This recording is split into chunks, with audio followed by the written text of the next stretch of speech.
Hi friends, നാവിൽ കൊതിയോറുന്നൊരു വിഭവമായിട്ടാണ് ഞാനും ഒപ്പം ഗിരിച്ചേട്ടനുണ്ട്. അപ്പൊ നമുക്ക് ആ ഡിഷിലേക്ക് പോവാം. പറയില്ല, നമ്മളിന്ന് എന്താ ഉണ്ടാക്കാൻ പോകുന്നത്? ഒരു ബീഫിന്റെ ഒരു വെറൈറ്റി, തേങ്ങ വറുത്തരച്ച് ബീഫ് റോസ്റ്റ്. വറുത്തരച്ച് ബീഫ് റോസ്റ്റ് ആണ് ഉണ്ടാക്കുന്നത്. നമുക്ക് പൊറോട്ടയുടെ കൂടെ, ചപ്പാത്തിയുടെ കൂടെ, മറ്റേ കൂടെ കഴിക്കാൻ പറ്റുന്ന സ്വാദിഷ്ടമായുള്ള ഒരു സാധനം. അത് തേങ്ങ വറുത്തരച്ചാണ് നമ്മൾ സാധാരണ റോസ്റ്റ് ഉണ്ടാക്കുന്നത്. തേങ്ങ ചേർക്കാറില്ല. ഇത് നമ്മൾ തേങ്ങ വറുത്തരച്ച് അതിലെ കൂടാൻ വേണ്ടിയിട്ടാണ് ചെയ്യുന്നത്. അതൊരു വെറൈറ്റി. പല രീതിയിൽ. അപ്പൊ നമ്മള് ഇതൊന്ന് അപ്പൊ നമുക്ക് ആദ്യം തേങ്ങ നമുക്കൊന്ന് മൂപ്പിച്ചെടുക്കാം.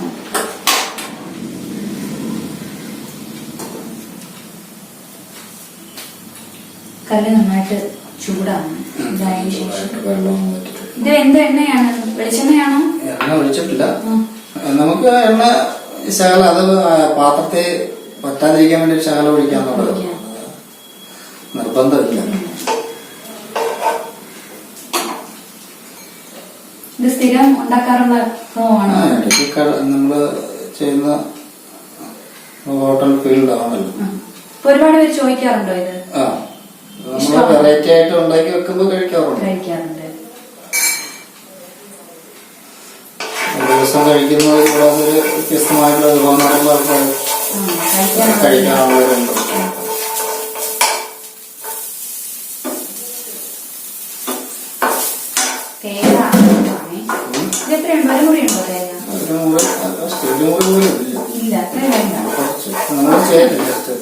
തേങ്ങ നമ്മൾ ആവശ്യത്തിന് എടുക്കുന്നത്. നമ്മൾ എത്രയാ ബീഫ് എത്രയാ എടുക്കുന്നത്?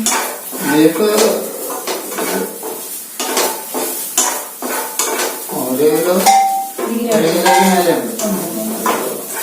അപ്പൊ അതിനനുസരിച്ചുള്ള കുറച്ച് മതി തേങ്ങ. കുറച്ച് തേങ്ങ വേണ്ട ആവശ്യമില്ല, കുറച്ച് മതി തേങ്ങ. നന്നായിട്ട് നോക്കണം അല്ലേ? നമ്മളത് തീയലിന്റെ ഒക്കെ കണക്കാണ്.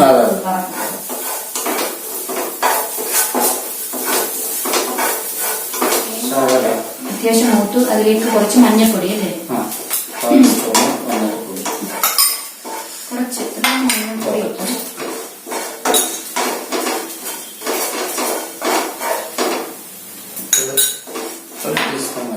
ഒരു ടീസ്പൂൺ മല്ലിപ്പൊടി ഇട്ടു.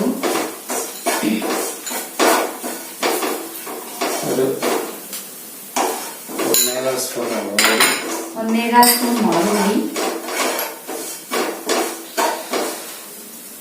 കുരുമുളക് പൊടി, അര സ്പൂൺ കുരുമുളക് പൊടി, ഗരം മസാല, കാൽ സ്പൂൺ ഗരം മസാല.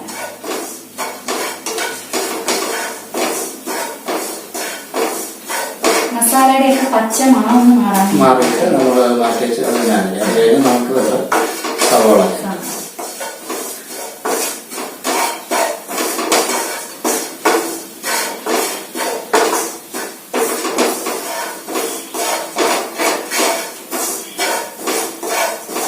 മസാല ചേർക്കുമ്പോൾ ഒരു മണമാണ്.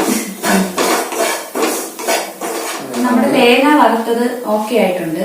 ഇനി ഇത് മാറ്റി വെക്കുന്നത് തണുത്തതിന് ശേഷം നമുക്കിത് അരച്ചെടുക്കാം.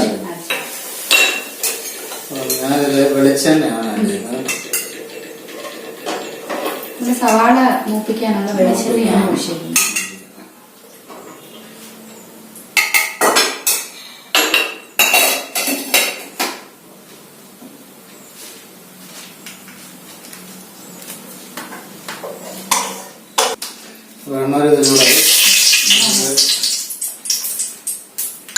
ഇഞ്ചിയും വെളുത്തുള്ളിയും ചതച്ചത് സ്പൂൺ.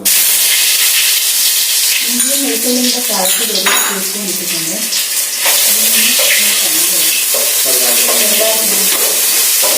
ചെറുതായിട്ട് മുക്കാൻ എനിക്ക് ആ പച്ച മണം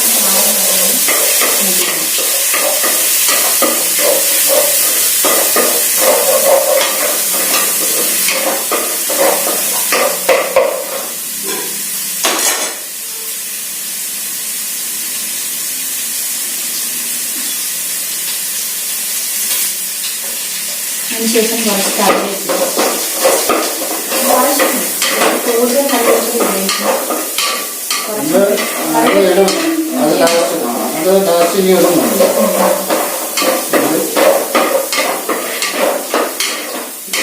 അതേപോലെ എണ്ണയിൽ മൂത്ത് കഴിയുമ്പോൾ അതിൻ്റെ ഒരു ഫ്ലവർ പച്ചക്ക് ഇടുന്നതിൻ്റെ ഫ്ലവർ അതിലൊന്നും വ്യത്യാസം അടിയുണ്ട്. ഇത് എത്ര സവാളാണ്? ഇത് ഞാനൊരു 3 സവാള. ഇത് കഞ്ഞി കൊണ്ട് സവാള എടുത്തിട്ടുണ്ട്. ആ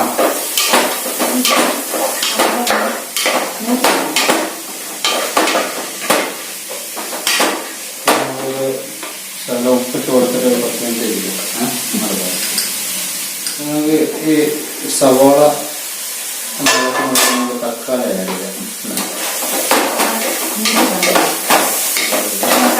തക്കാളി അറിയില്ല, സവാള വന്നിട്ടുണ്ട്.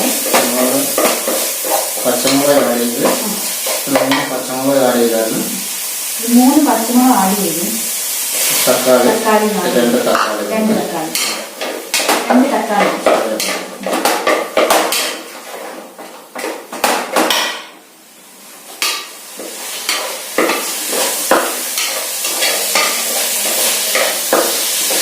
നന്നായിട്ട് നോക്കുന്നുണ്ട്. ചെറുതായിട്ട് വഴങ്ങി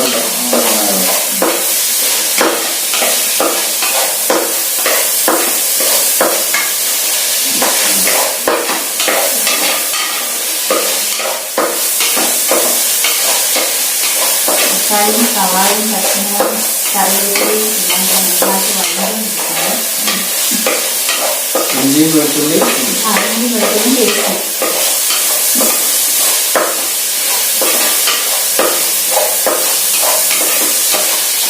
നമ്മുടെ ഉള്ളിയും സവാളയൊക്കെ നന്നായിട്ട് മൂത്തിട്ടുണ്ട്, ഒരു ബ്രൗൺ നിറമായിട്ടുണ്ട്. ഇതിലേക്ക് അടുത്ത ഇൻഗ്രീഡിയൻസ് ചേർക്കാറ് നമ്മൾ ഇതിൽ കുറച്ച് മഞ്ഞൾപ്പൊടി ചേർക്കാം. മഞ്ഞൾപ്പൊടി നമുക്ക് ആവശ്യത്തിന് ഇരുന്നല്ലേ ചേർക്കാം. പിന്നെ മുളക് പൊടി 1.5 സ്പൂൺ മുളക് പൊടി,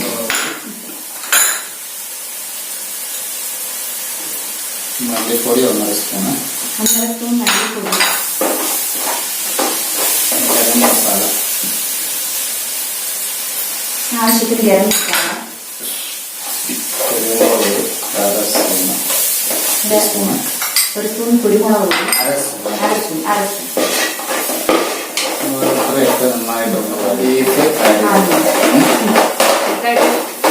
നമ്മളിവിടെ ബീഫ് കഴുകി വേവിച്ച് വെച്ചിട്ടുണ്ട്.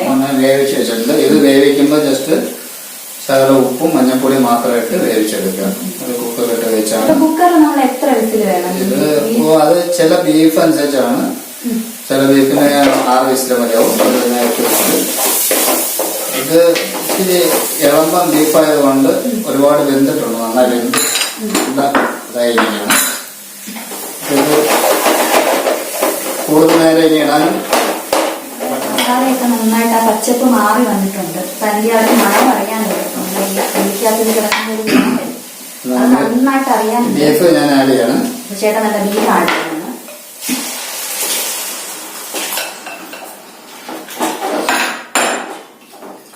ചെറിയ പീസാണ് നമ്മൾ ആഡ് ചെയ്തു.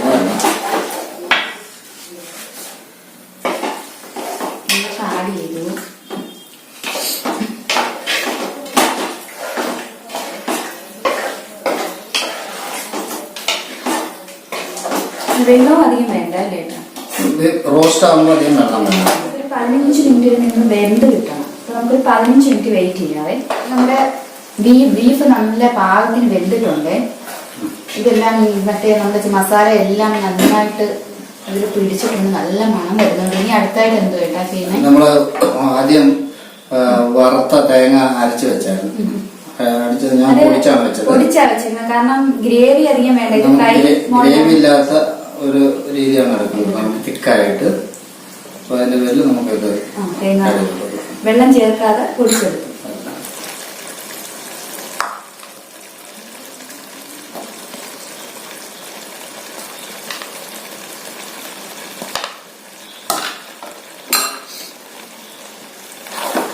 നന്നായിട്ട് ഇളക്കണം.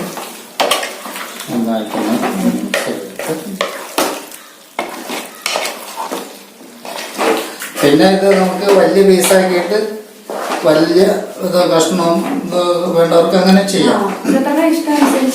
പീസ് വല്ല ഇത് നമ്മൾ ചെറുതാക്കിയാണ് ഉണ്ടാക്കുന്നത്. ചെയ്ത് നമ്മൾ ചപ്പാത്തിയോട് സിമ്പിളായിട്ട് നമുക്ക് ചപ്പാത്തി പൊറോട്ട എടുത്ത് കഴിക്കാൻ സാധിക്കും. നല്ല മണമുണ്ട് കേട്ടോ. നല്ല മണമെന്ന് പറഞ്ഞാൽ അപ്പൊ നമുക്ക് ഇതിപ്പോ തേങ്ങ ഇട്ട് എത്ര മണം. നമ്മൾ എല്ലാവരും ഇത് ചെയ്ത് നോക്കണം കേട്ടോ. പറയുമ്പോൾ തന്നെ വായു വെള്ളം വരും. ഒരു ഇളക്കണം. ഇതിലിപ്പോ 2 മിനിറ്റ് അങ്ങനെ നമ്മൾ ചെറിയ ചൂടിൽ ഇങ്ങനെ ഇട്ടത് ലാസ്റ്റ് ശകലം വെളിച്ചെണ്ണ ഒഴിച്ച് മല്ലിയിലിട്ട് നമുക്ക് ഇറക്കാം.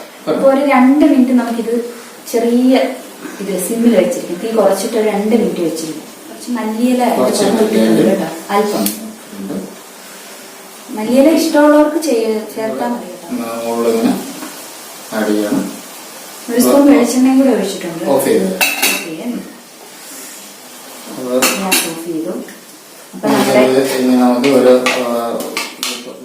ബൗളിലോട്ട് സെർവ് ചെയ്യാം. അപ്പൊ ഇത് പാകത്തിനായിട്ടുണ്ട്. നമുക്ക് ഈ ഒരു ബൗൾ എടുത്തിട്ട് നമുക്കിത് സെർവ് ചെയ്യാം. നല്ല സ്വാദിഷ്ടമായ അടിപൊളി ബീഫ് റോസ്റ്റ് റെഡി ആയിട്ടുണ്ട്. നല്ല മണമുണ്ട്. നേരമായിട്ട് ഈ മണം ഇങ്ങനെ മൂക്കിലടിച്ചിട്ട് ടേസ്റ്റ് ചെയ്യാഞ്ഞു വയ്യ. നല്ല നല്ല കറിയാണ്. നിങ്ങളെല്ലാവരും ട്രൈ ചെയ്യണം.